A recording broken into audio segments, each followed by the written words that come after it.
ఈరోజు రెసిపీ వచ్చేసి కట్టమిట్ట మిక్చర్. దీంట్లోకి జీడిపప్పు, బాదం, కిస్మిస్, ఎండు కొబ్బరి, కరివేపాకు తీసుకోవాలి.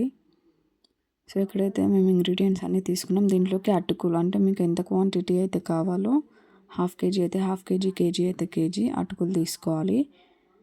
ఇక్కడ అటుకులు అయితే తీసేసుకున్నాం. దీంట్లోకి షుగర్, కొంచెం స్వీట్నెస్ కోసం షుగర్ యాడ్ చేసుకోవాలి. అంటే మీరు తీసుకున్న అటుకుల క్వాంటిటీని బట్టి షుగర్ తీసుకోవాలి. షుగర్ని ఇలా మిక్సీ బట్టి పౌడర్ రెడీ చేసుకోవాలి.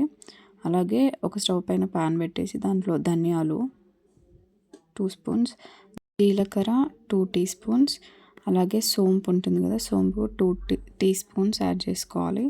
అదంతా కూడా మెల్లిగా కలుపుతూ కొంచెం ఫ్రై చేయాలి.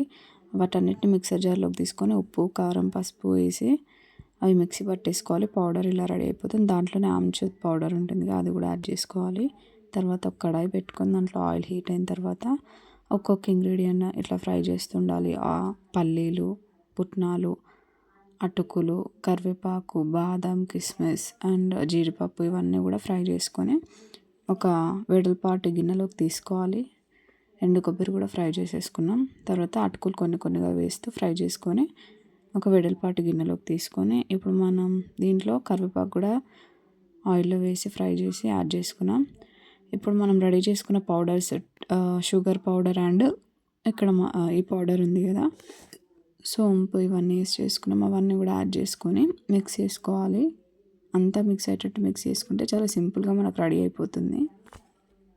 హౌస్లో ఎలా ఉంటుందో అలాగే ఉంటుంది. Thank you for watching.